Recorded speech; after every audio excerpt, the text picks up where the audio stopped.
Welcome back to my channel. ഇന്ന് നമ്മളിവിടെ തയ്യാറാക്കാൻ പോകുന്നത് വളരെ ടേസ്റ്റി ആയിട്ട് വാഴയ്ക്ക ഉടച്ചത് എങ്ങനെ തയ്യാറാക്കാമെന്നുള്ള റെസിപ്പിയാണ്. പെട്ടെന്ന് തന്നെ നമുക്ക് വീഡിയോയിലേക്ക് പോകാം. ഇതുപോലെ കുറച്ച് വാഴയ്ക്ക നമ്മൾ എടുത്തിട്ടുണ്ട്. അതൊക്കെ ക്ലീൻ ആക്കി ഇതേ ഷേപ്പിൽ കട്ട് ചെയ്തെടുത്തിട്ടുണ്ട്. ഇതൊന്ന് കുക്കറിലേക്ക് ഇട്ട് കൊടുക്കാം.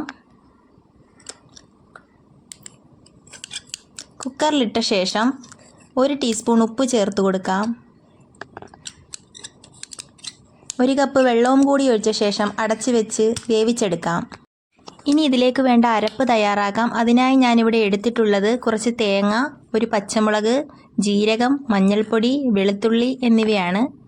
ഇത് നമുക്ക് മിക്സിയുടെ ജാറിലേക്ക് ഇട്ട് ഒന്ന് ക്രഷ് ചെയ്തെടുക്കാം. നമ്മുടെ വാഴയ്ക്കയൊക്കെ ഇവിടെ വെന്ത് വന്നിട്ടുണ്ട്. ഇതിലേക്ക് നമുക്ക് ക്രഷ് ചെയ്ത് വെച്ചിട്ടുള്ള അരപ്പ് ചേർത്ത് കൊടുക്കാം. റോബസ്റ്റ ആണ് നമ്മളിവിടെ എടുത്തിട്ടുള്ളത്. ഇതിലേക്ക് ഞാൻ അരപ്പൊക്കെ ചേർത്ത് കൊടുക്കുന്നുണ്ട്.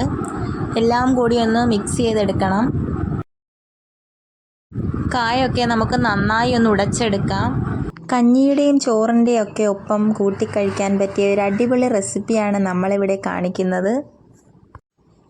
നമ്മുടെ വാഴയ്ക്കൊക്കെ ഇവിടെ നന്നായി ഉടച്ചെടുത്തിട്ടുണ്ട്. ഇനി നമുക്കിതൊരു ബൗളിലേക്ക് മാറ്റി കൊടുക്കാം.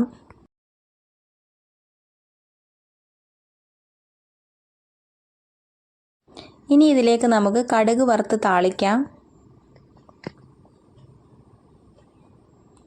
അതിനായി ഞാനിവിടെ ഒരു പാൻ അടുപ്പത്ത് വെച്ചിട്ടുണ്ട്. ഇതിലേക്ക് എണ്ണ ഒഴിച്ചു കൊടുക്കാം.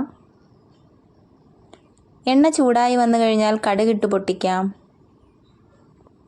കടുകെല്ലാം ഒന്ന് പൊട്ടി വന്നു കഴിഞ്ഞാൽ ചെറുതായി കട്ട് ചെയ്ത് വെച്ചിട്ടുള്ള ചെറിയ ഉള്ളി ചേർത്ത് കൊടുക്കാം.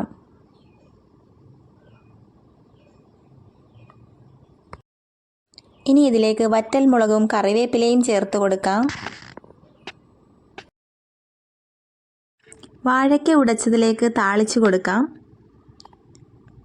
ഈ റെസിപ്പി നിങ്ങൾക്ക് ഇഷ്ടമായിട്ടുണ്ടെങ്കിൽ ഒന്ന് ലൈക്ക് ചെയ്യാനും സബ്സ്ക്രൈബ് ചെയ്ത് സപ്പോർട്ട് ചെയ്യാനും മറക്കല്ലേ.